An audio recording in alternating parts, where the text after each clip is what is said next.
Yo quisiera empezar por lo siguiente, agradeciéndoles porque este ha sido un año supremamente difícil para el mundo, difícil para América Latina y sin duda difícil para nosotros. Y agradeciéndoles porque enfrentar una situación de esta naturaleza, aparte de no ser fácil, para ustedes tiene una condición que la hace aún más compleja, y es que se encontraron también con este fenómeno a escasos 2 meses, 1 mes y medio de haber empezado sus administraciones. Y yo quiero agradecer y felicitar porque la respuesta articulada, la respuesta de todos, yo creo que nos ha permitido a nosotros como país, en medio de las circunstancias, tener unos elementos que nos dan luces de optimismo. A mí personalmente me da luz de optimismo que en un año tan difícil hayamos sido capaces de duplicar las unidades de cuidado intensivo en el país, muestra de la capacidad de reacción. Cuando empezó esta pandemia nosotros estábamos por el orden de 11 unidades de cuidado intensivo por cada 100.000 habitantes, y ya eso nos ponía a nosotros por encima de muchos países de América Latina, pero logramos llegar a 21. Eso nos pone a nosotros como el país líder hoy en unidades de cuidado intensivo por 100.000 habitantes en toda la región de América Latina. Lo segundo, la capacidad de adaptarnos para hacer pruebas. Es cierto, nosotros fuimos el primer país de América Latina que logró la certificación Protocolo Berlín para hacer pruebas PCR frente a COVID-19 en la región. Pero con el trabajo de ustedes y el trabajo de los gobernadores, nosotros llegamos a armar una red de más de 130 laboratorios que está procesando más de 50.000 pruebas diarias. Y que cuando nosotros hacemos la comparación de pruebas PCR con otros países por millón de habitantes, a nosotros nos supera Uruguay, nos supera Chile, que son países que tienen sustancialmente menor población que nosotros, pero desde el punto de vista agregado y en comparativamente con los países más grandes, yo creo que esto también muestra el avance que se ha tenido en Colombia. Y eso también me lleva al indicador de tasa de letalidad, por ejemplo. La tasa de letalidad que Colombia ha tenido es una tasa de letalidad del orden del 2.8%. Está por debajo del promedio mundial. Y cuando lo miramos a la escala de ciudades capitales, comparativamente con ciudades de América Latina, la tasa de letalidad que vemos en la región también nos permite a nosotros tener una luz de optimismo. Cuando miramos el indicador de muertes por millón, que es el indicador para mí más certero comparativamente entre países, nosotros hoy, después de 10 meses de lidiar con esto, tenemos de manera agregada un mejor comportamiento que Chile, que Perú, que Ecuador, que Bolivia, que Brasil, que Argentina, que México, que Panamá y otros, que Estados Unidos, que el Reino Unido, que Italia, que Francia, que Bélgica, que Suiza. Y yo creo que eso también es la demostración de una gran capacidad de adaptación de medidas. Ya estamos en un nivel de 92% de recuperación que no nos puede servir a nosotros para cantar victoria, ni más faltaba. Pero se ve que se va llegando a ese nivel de recuperación después de prácticamente 4 meses completos de haber pasado de los aislamientos a un concepto donde tenemos el aislamiento individual con el distanciamiento individual en los casos particulares, claro, evitando aglomeraciones y otras cosas. Y eso a mí me parece que también es muy diciente lo que se ha logrado con ustedes y que va de la mano también con la agenda de reactivación, que nos saca de dilemas, si es o desarrollo económico y social y desarrollo de la salud. No, yo creo que todos quienes están acá han entendido y han trabajado articuladamente con el gobierno nacional para que las dos cosas se protejan. Y creo también que en medio de las circunstancias, cuando nosotros vemos las herramientas de atención puestas a disposición por Colombia, nosotros logramos en cuestión de semanas, gracias al trabajo acumulado también de muchos años, tener una precisión de bases de datos que nos permitiera llegar a más de 3 millones de hogares que nunca habían sido receptores de recursos de transferencias condicionadas. Y poner en marcha también un programa de apoyo a la nómina, de subsidio a la nómina sin precedentes, que nunca se había hecho algo así en Colombia, que va a estar presente hasta el mes de marzo del año entrante, y un ingreso solidario que en principio estará hasta junio del año entrante para permitir protección social, sumado a los giros extraordinarios de Familias en Acción, Jóvenes en Acción, Adulto Mayor, sumado también a los programas de ayuda humanitaria, a los programas de crédito con garantía del 90%, que también están extendidos hasta junio del año entrante para permitir la reactivación en el año 2021. Todo esto lo enumero por nada distinto a decir gracias, porque esto ha sido producto de la coordinación de todos. Y en esto el mensaje es que esa coordinación, si la mantuvimos en los momentos más críticos y si la hemos mantenido en los momentos donde hemos dado pasos adicionales, ahora con más veras la debemos mantener para las siguientes etapas, incluyendo los temas relacionados con vacunación. Y ahí yo quiero hacer de pronto unos comentarios. Desde el mes de abril, con el ministro Fernando Ruiz, veníamos teniendo conversaciones con la Organización Mundial de la Salud y con la Organización Panamericana de la Salud sobre la agenda de vacunación. Al comienzo, el escenario de tener una gran coalición de países para adquisición en masa se veía muy distante. Lo cierto es que se logró consolidar la estrategia COVAX. COVAX tiene una participación, COVAX tiene la posibilidad de comprar un número significativo de millones de dosis, pero también, sabiendo que no se puede quedar un Estado en un solo enfoque, nosotros también creamos un comité técnico de vacunas con expertos para también evaluar el desarrollo de las vacunas que se estuvieran dando a través del sector farmacéutico internacional para poder también tener nosotros negociaciones de carácter bilateral que se han adelantado, que yo creo que van bastante avanzadas y que obviamente esperamos una vez se materialicen, ojalá en los próximos días, ya transmitirlas con precisión. Pero mi mensaje para los alcaldes, como se lo he dado a los gobernadores y lo he dicho en general, aquí nadie se va a quedar sin una atención oportuna en el sistema de vacunación. Y creo que cualquiera de las aproximaciones en cuanto a la adquisición que tenga Colombia tiene una ventaja, que Colombia hoy en América Latina es el campeón regional en inmunización.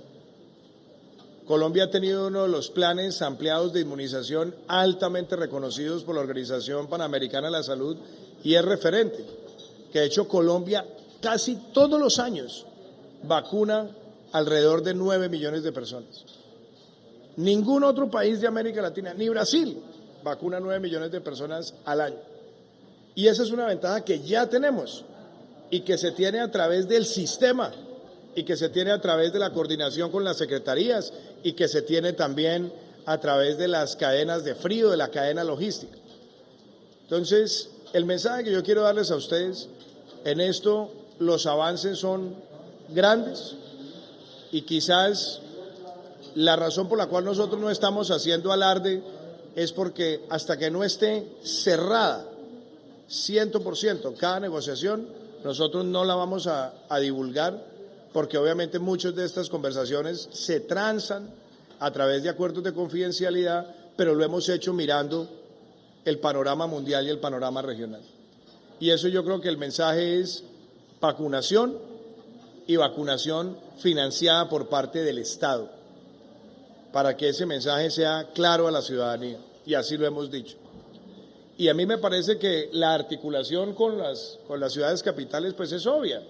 Las ciudades capitales tienen la mayor población y tienen además la red de salud directa que atiende la gran mayoría de ciudadanos y tiene la consolidación de información territorial Y yo sobre eso de pronto, Luz María, lo que propongo, como es un tema que está planteado aquí, es que con el ministro Fernando Ruiz hagamos ya la mesa de trabajo, toda vez que tenemos el comité de expertos, toda vez que tenemos la política y que hoy, además, que no lo mencioné, hoy vamos a sancionar la ley de vacunas que fue aprobada por el Congreso de la República y que nos da como nación herramientas para lidiar con una circunstancia particular como esta, donde el Estado tiene que hacer inversiones de riesgo, porque las circunstancias a las que nos enfrentamos hoy no es la misma que tendríamos con cualquier vacuna ya consolidada de años, donde tiene una serie de cláusulas demasiado detalladas y precisas.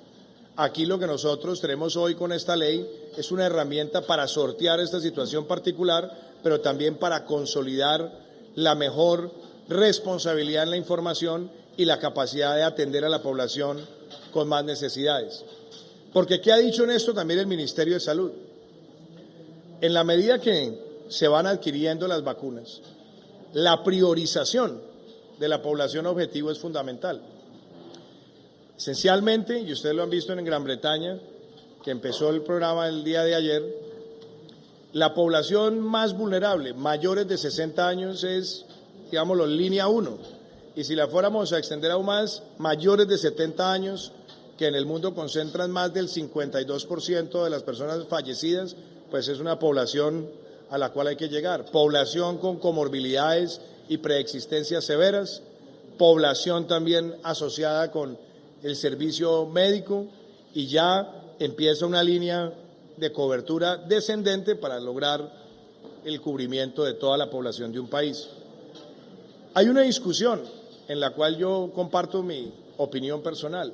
Las vacunas deben ser voluntarias, porque ningún sistema de inmunización en América Latina ha sido efectivo sobre la base de la imposición. Pero aparte yo creo que en esto es preferible la persuasión que la imposición, y es preferible la pedagogía a la imposición. Y esa labor es una labor que hay que cumplirla muy de la mano con las secretarías de salud de alcaldías y gobernaciones. Entonces yo creo que esa mesa de trabajo sobre el tema de vacunas y sobre la logística, yo creo que todas las secretarías que tienen ustedes, con eso se puede trabajar muy bien. Ya tenemos la política pública, tenemos el comité de expertos, tenemos ya unos escenarios de logística dependiendo de los grados de refrigeración de cada una de las vacunas que van teniendo la mayor certificación, y yo creo que sobre eso el avance que esperamos es el año entrante, en la medida de lo posible en el primer trimestre, empezar los ciclos de vacunación en el país. Alcalde.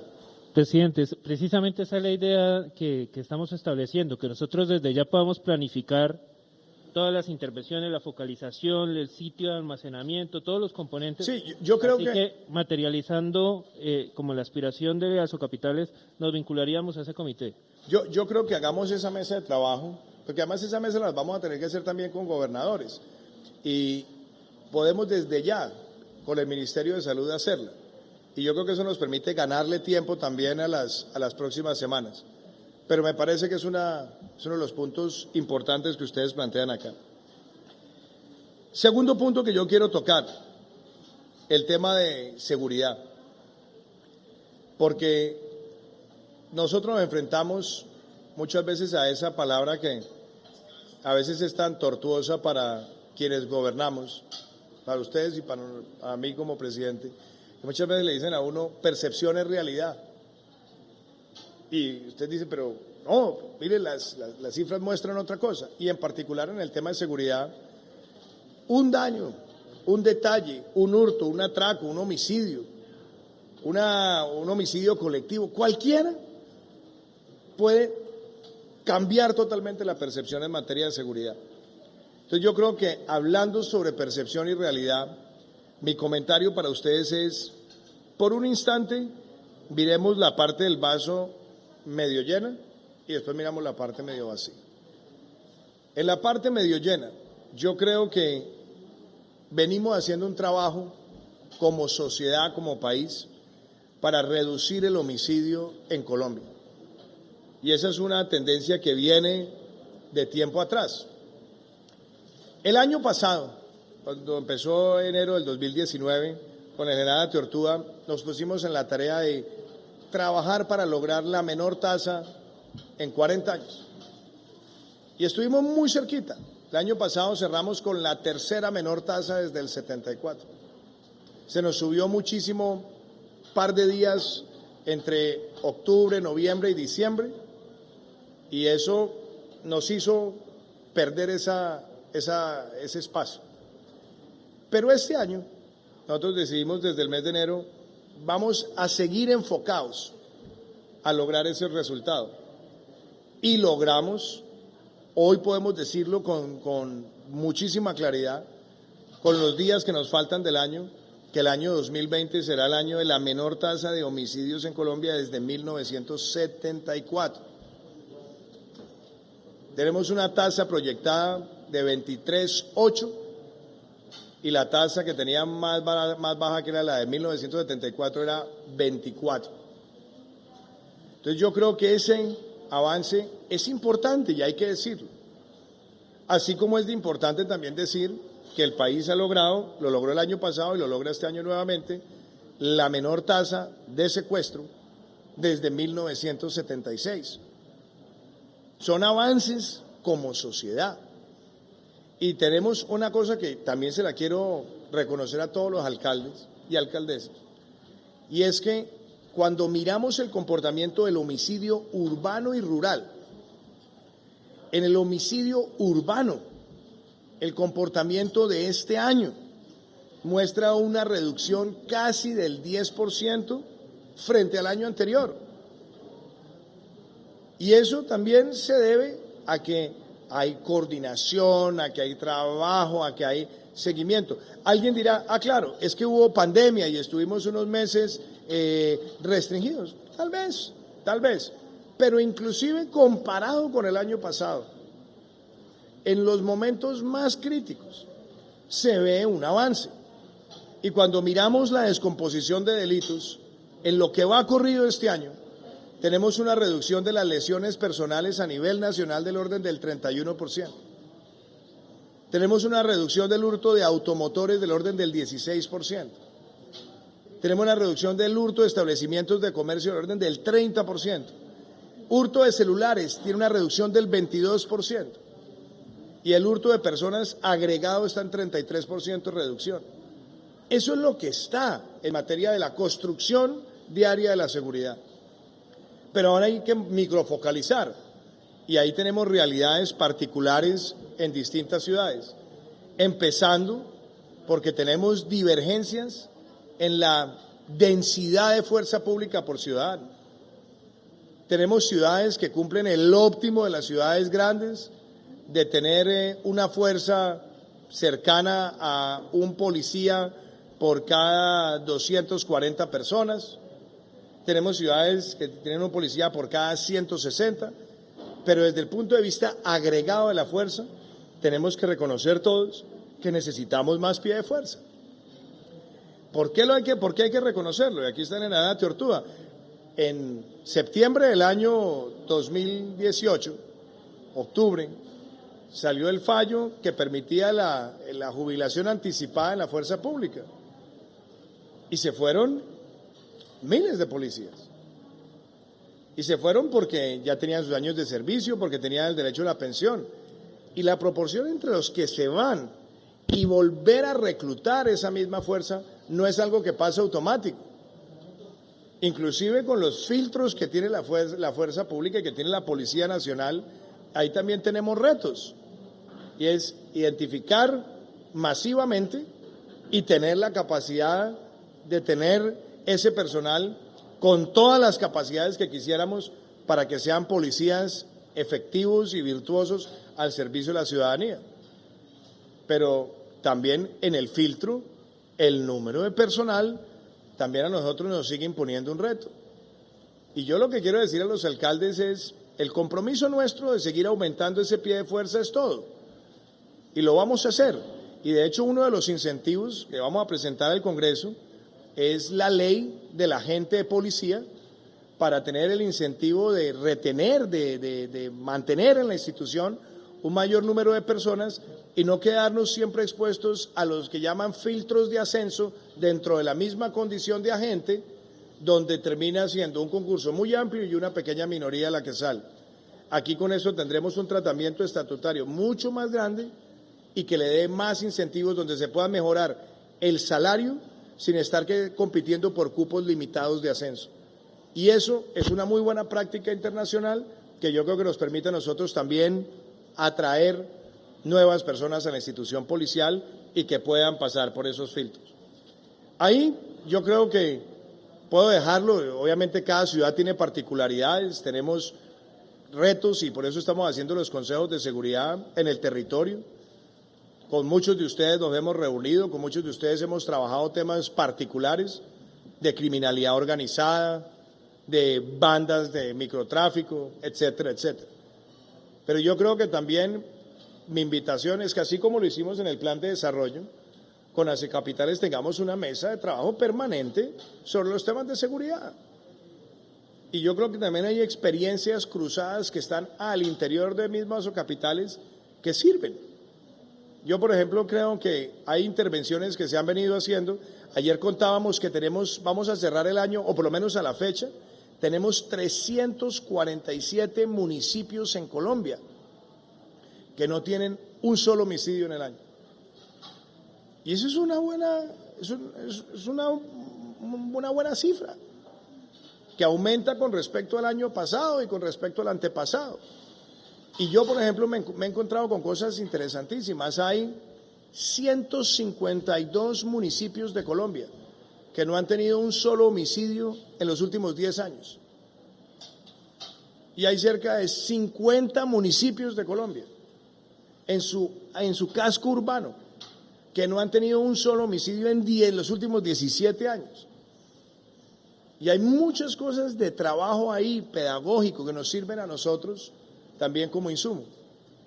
Y en las ciudades también tenemos dos retos, de pronto ustedes no lo mencionaron, yo lo menciono, y que esto no lo vamos a resolver aquí en una sentada, ni más faltaba, pero nos toca ponerlo sobre la mesa y tiene que ver sobre la capacidad también penitenciaria y carcelaria para lo que corresponde a personas capturadas sin que se haya resuelto la situación jurídica, es decir, sindicados, porque todos ustedes están enfrentando el crimen organizado. Tenemos unas cárceles del orden nacional que son para condenados y tenemos una responsabilidad territorial para sindicados, pero para ustedes no ha sido fácil de pronto resolver eso porque en el día a día y con COVID y con la presión de recursos, pero nos toca encontrar una solución estructural para también buscar que esa medida carcelaria y penitenciaria ayude a resolver las necesidades de las ciudades capitales de Colombia. Y yo creo que bueno sería que en esa misma mesa de trabajo tengamos ahí el componente también de infraestructura carcelaria y penitenciaria. Y nosotros evaluamos como gobierno y evaluamos con ustedes, porque tampoco es una buena solución seguir teniendo las URIs convertidas en cárceles, porque las URIs no son cárceles.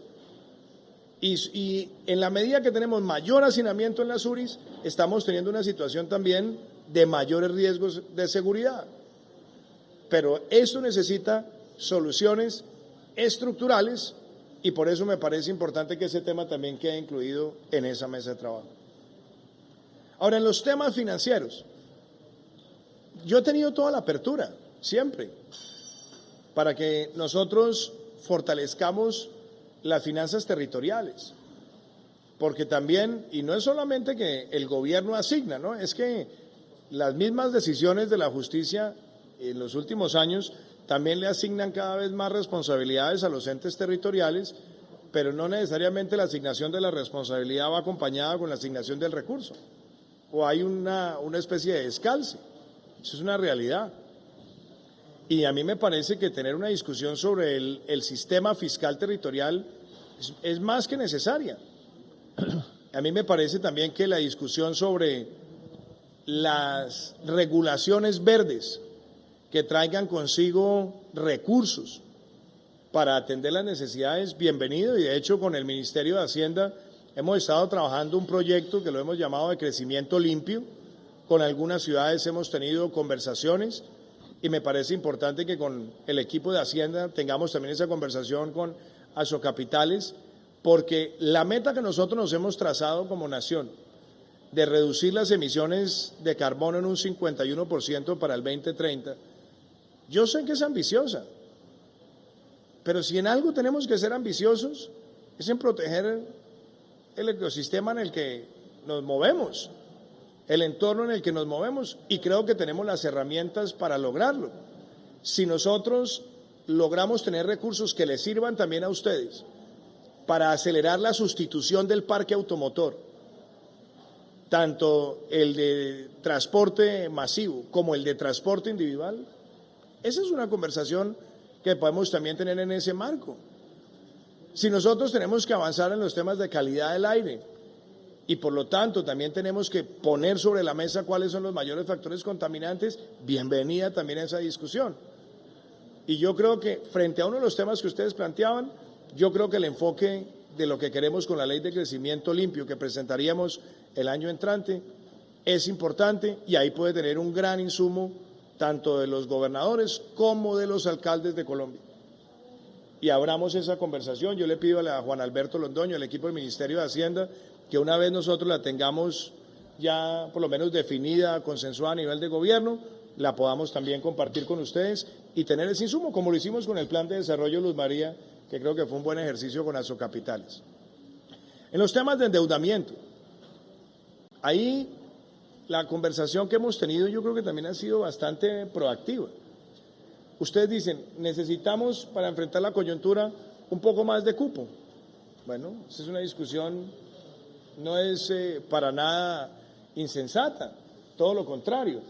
Se trata de mirar la oportunidad, el tiempo, la capacidad y mirar también las fuentes, porque esas fuentes se tienen que buscar o en las emisiones en el mercado local o con la banca multilateral, donde muchas veces nosotros hemos puesto también garantías de la nación, y yo no descarto la idea que ustedes plantean de que se pueda hablar con el BID o con el Banco Mundial o con los dos, o inclusive también con la CAF, para que tengamos unas líneas de crédito, unas facilidades que sean globales, un poco más ágiles de acceso a ellas, para que también financie parte de la reactivación económica de los entes territoriales. Eso lo veo por lo menos con mucha apertura. Los temas que ustedes plantean con respecto a los sistemas de transporte masivo.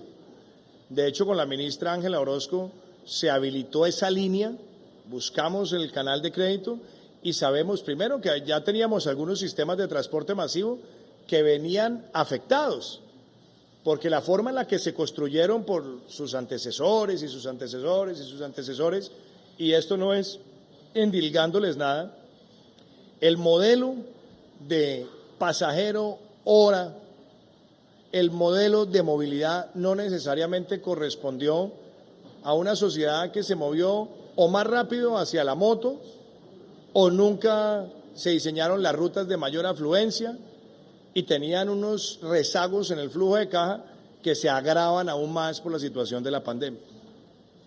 Dicho eso, yo creo que la línea de crédito que se abrió es una línea buena en términos de plazo y tasa, y nosotros ahí estamos acompañando, yo creo además de manera muy clara, para que no se nos vaya a reventar ninguno de los sistemas.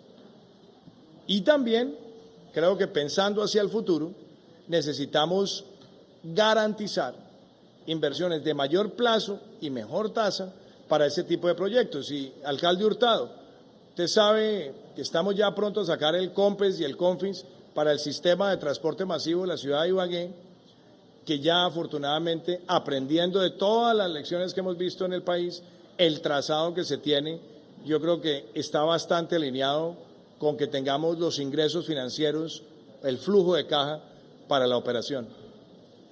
Y fuera de eso, también quiero destacarlo, dentro de los mecanismos que nosotros tenemos hoy de apoyo a los entes territoriales, cuando hemos tenido que dar la discusión sobre el FOMPET, también la hemos tenido con claridad donde se han presentado los excedentes, de manera que al tener los excedentes, los desahorros puedan ser efectivos, orientados a inversiones que sean costo eficientes y que tengan impacto para las ciudades capitales del país.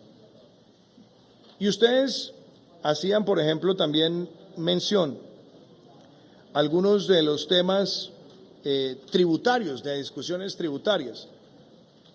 A mí me parece que esas discusiones siempre son bienvenidas.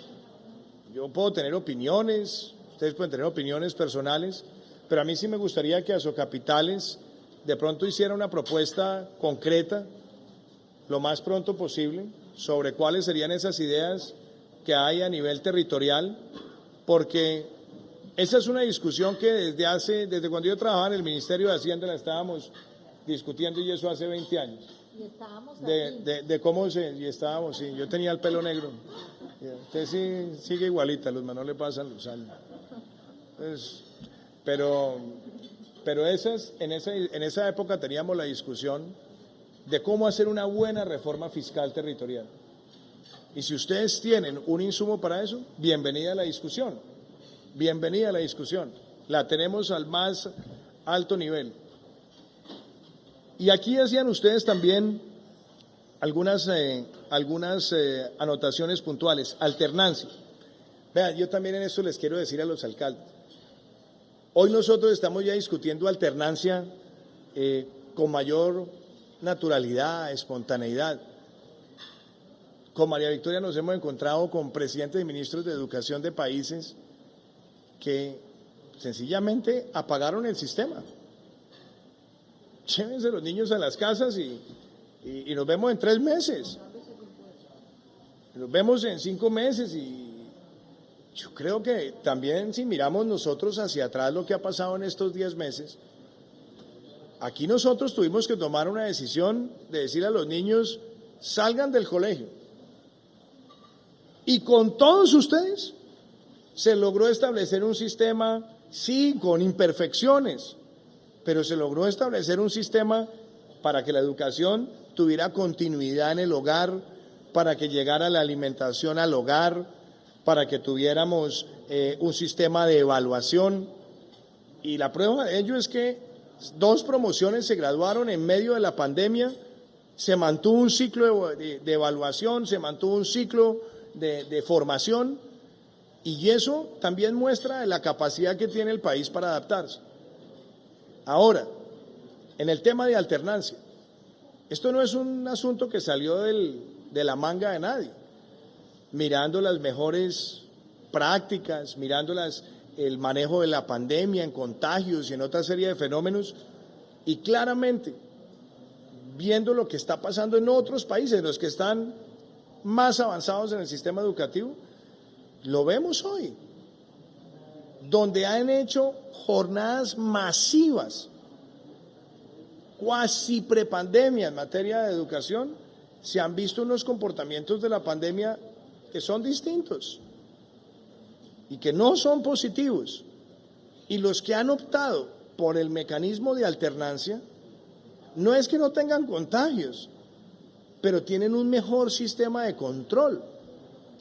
Y yo creo que esa no es la discusión hoy, afortunadamente. Yo creo que no hay un gran dilema entre ustedes de si es alternancia o no alternancia, sino de cómo hacer la mejor alternancia posible. Y sobre eso yo le pediría ahora a la ministra de Educación que haga referencia a cómo se han desarrollado los pilotos. Yo quiero agradecerles a muchos de ustedes que han apostado y han dicho, hagámoslo, y lo han hecho.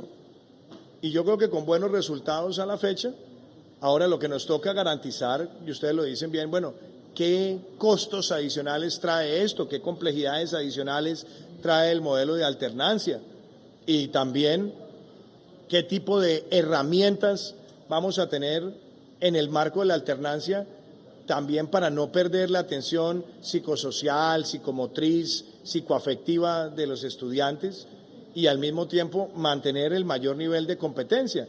De hecho, ahorita espero que los resultados de las pruebas saber nos van a decir a nosotros mucho de lo que pasó estos meses, que al final del día esa es la prueba ácida, a los pelados les fue bien o les fue mejor, les fue peor que el año pasado, y puede que les haya ido peor en ciertas cosas, mejor en otras, pero esas son las lecciones que nos deja a nosotros este escenario. Y yo quiero también sobre el tema del PAE decirles que lo vivimos nosotros y lo viven ustedes. Yo creo que lo que se ha hecho en estos 27 meses frente al PAE es mejor desde el punto de vista de haber creado una institucionalidad, de haber cambiado el sistema de monitoreo y de escrutinio de los contratistas para que las minutas alimenticias sean escrutables, haber involucrado también a los padres de familia en este ejercicio es bueno. Obviamente nos seguimos encontrando muchas veces con el contratista crápula, que trata, miserable, que trata de robarse 3 pesos en una comida, y que lo que tenemos entre todos es que encontrarlo rápido, denunciarlo y que pague. Pero yo creo que el camino institucional que se ha formado es un camino bueno, y en eso también Luz María, en la discusión del Plan Nacional de Desarrollo, debo decirlo, Asocapitales también participó e hizo recomendaciones que fueron tenidas en cuenta y que nos permiten hoy tener una institucionalidad distinta, con una unidad administrativa en el PAE, que me dicen que habló con ustedes el nuevo gerente del PAE, que es una persona experimentada, viene de una experiencia también en el departamento de Boyacá, que traída al manejo del PAE, a mi modo de ver, nos ha hecho muy prácticos. Alcalde, túnel de la línea, o más que túnel de la línea, cruce de la línea. Ahí yo lo que le puedo decir, esas son de las cosas dolorosas que nos toca vivir a nosotros en el país muchas veces. En estas temporadas de invierno son los derrumbes. Tenemos todo el equipo de Invías volcado a restablecer la conectividad. No tenemos ninguna afectación en el túnel madre no tiene afectación. Como usted sabe, nuestra meta es entregar el cruce completo de la cordillera en el mes de abril. Ricardo también lo sabe, que esta ha sido ilusión, el doctor Hurtado. La idea es que nosotros en abril estemos entregando cruce completo Cajamarca-Calarcá, las 25 viaductos, entregando los 24 túneles y obviamente el túnel madre. Tenemos este derrumbe.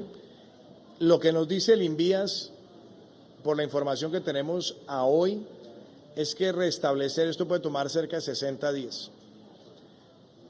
Yo prefiero sorprenderme de para abajo a sorprenderme de para arriba, entonces ellos han dicho 60 días, yo les dije, bueno, trabajemos a ver qué tanto podemos cerrar esa situación antes, pero por lo menos yo quisiera decirles a ustedes, 60 días nos va a tocar lidiar con esta situación y hacer el cruce por letras o hacer en algunos puntos esos desvíos que son a veces tortuosos. Sabemos la afectación que esto tiene sobre todo para Armenia, y a mí me duele, ¿sabe por qué? Porque cuando vino la apertura del túnel y empezó el proceso de reactivación, nosotros hemos visto en las últimas 8 semanas tasas de ocupación hotelera a fines de semana del 80 y 90%. Entonces, yo quiero ver cómo ayudamos. Igual vamos a hacer la campaña también de promoción para el eje cafetero, para Armenia, pero lo escucho, usted me pide la palabra. Me disculpan también los demás alcaldes, son unas consideraciones muy particulares por la región. Desafortunadamente también hemos tenido información que si se desprende todo este derrumbe, serían más o menos 6 meses en los que nosotros nos veríamos afectados, y haciendo este trabajo pues está entre 90 y 60 días también, que definitivamente es tiempo muy, muy, muy grande para toda una economía de todo un país. Pero yendo un poco más allá, me gustaría hacerle, digamos, unas solicitudes puntuales para poder solucionar los problemas que tenemos. Hay una, es importante. Pero de pronto, escúcheme un segundito, alcalde, sí. Yo le propongo una cosa para que no nos individualice la conversación. Ahora, si quiere usted y yo nos sentamos, miramos particularmente el tema de Armenia. Lo que me dice la doctora Raquel Garavito, que es importante, es que a raíz del cierre, la idea nuestra es empezar a promover también la conexión por Villeta, las otras conexiones, para que no se pierda la afluencia turística. Okay. Y lo vamos a empezar a mover con Fontur. Pero yo ahora me siento con usted a los temas puntuales de la ciudad de Armenia. Muy agradecido, presidente. Y quiero cerrar con esto, la reactivación económica. Yo creo que hay temas que venían de atrás temas que estamos acelerando y temas nuevos. Yo diría que con la gran mayoría de ustedes nos hemos reunido en estos talleres.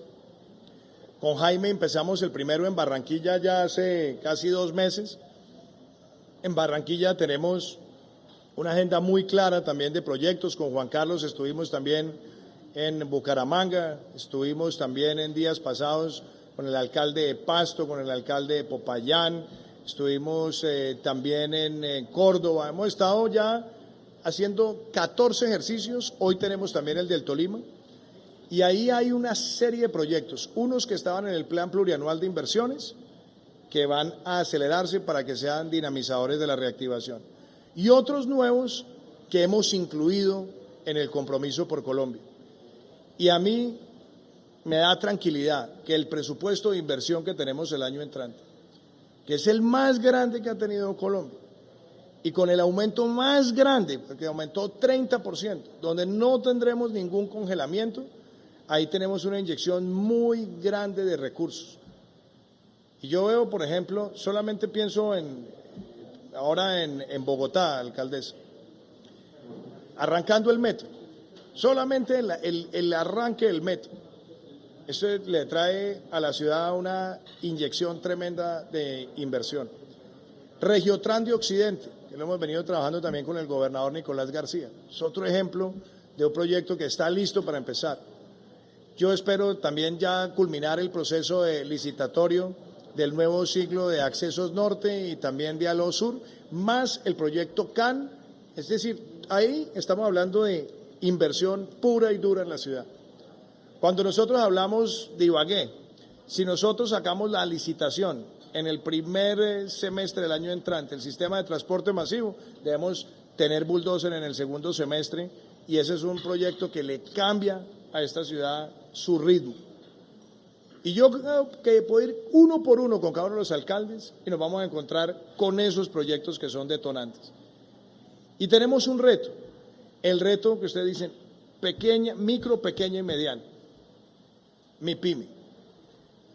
Mi preocupación inicial, que era el sistema de crédito, hoy tiene una ventaja, y es que el sistema de garantía del 90%, nosotros decidimos extenderlo hasta el mes de junio del año entrante. Para que no nos vaya a pasar que se cierra el año 2020 y arranca el 2021 y se cierra el canal de crédito para ellos. El canal de crédito lo queremos mantener abierto así, pero también con ustedes, con las líneas de Bancoldes, las de reactiva que tenemos. Bogotá se reactiva, Bucaramanga se reactiva, Montería se reactiva, con cada una de ellas tenerlas de la mano con sus secretarías de desarrollo económico, el mapeo para llegarle a esa base productiva. Y con una ventaja adicional, ya logramos el financiamiento directo por parte de Bancoldes, que era una herramienta que antes no teníamos. Entonces, esa ayuda en el mapeo por parte de ustedes a nosotros nos reafirma el mensaje. Entonces, quiero dejar eso también claro. Y yo diría lo siguiente, Carlos Mario, Luz María y todos. Como ustedes tienen 4 ejes, yo creo que sobre estos ejes de trabajo, como lo hicimos con el plan de desarrollo, hagamos esas mesas con el gobierno. Empecémoslas ya.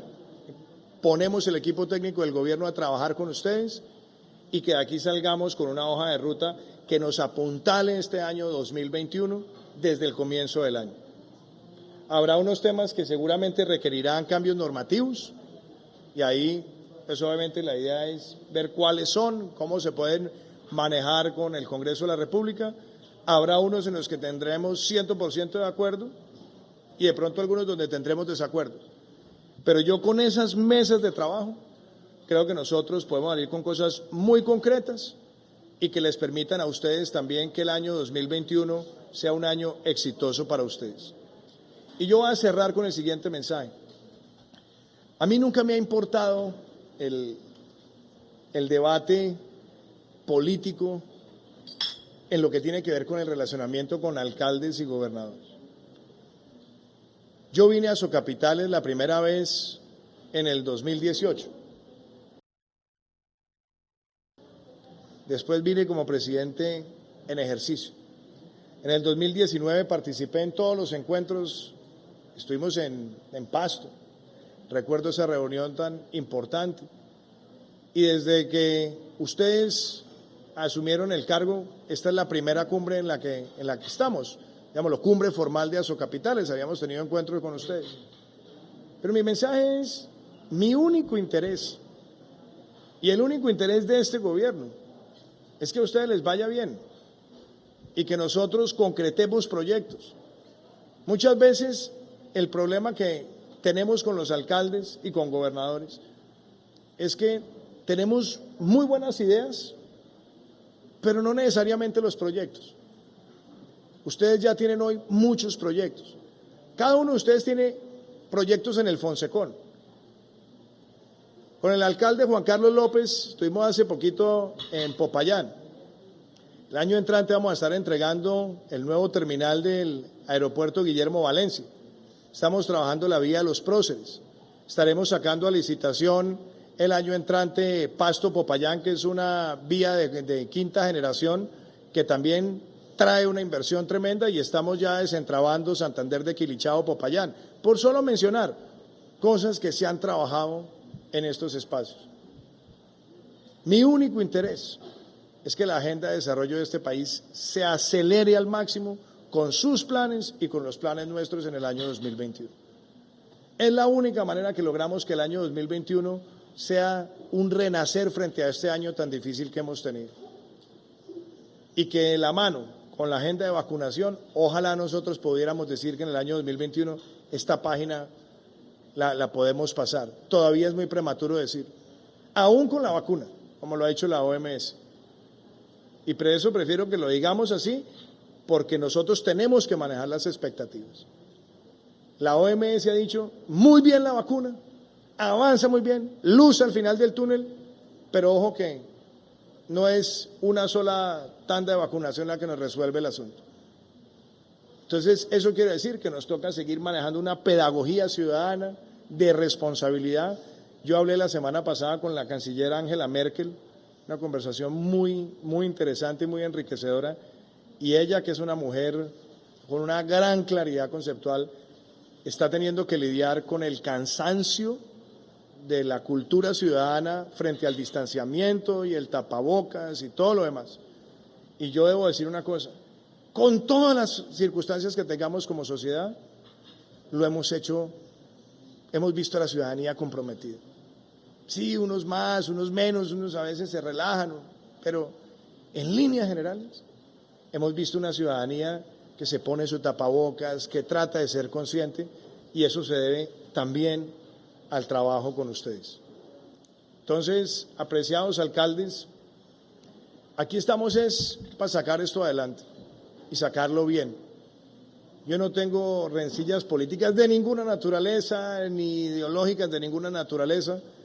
Nosotros tenemos una hoja de ruta y estamos construyendo con ustedes una hoja de ruta con esta reactivación, y mi compromiso con ustedes es que la saquemos adelante. Y voy a decir esto, y no me lo tomen como un tema personal. Lo que ustedes no logren acelerar en los 18 meses o 20 meses que nos quedan de gobierno, es muy difícil después hacerlo con la nueva administración. Siendo consciente de eso, yo creo que este ejercicio tiene que ser para que, aterrizado en los proyectos, nosotros tengamos la discusión macro sobre los puntos que ustedes tienen, pero en la discusión micro de los proyectos que hemos venido trabajando y concertando, desentrabarlos para que estén en operación. Por eso la doctora Ana María Palau tiene la hoja de ruta de cada una de las ciudades y de los departamentos, para que esto lo podamos tener en pleno funcionamiento en el año 2021, y estoy jugado para que eso sea así, por el bien de ustedes, por el bien de Colombia, y porque creo que esa es la manera que nosotros vamos a salir adelante. Muchísimas gracias.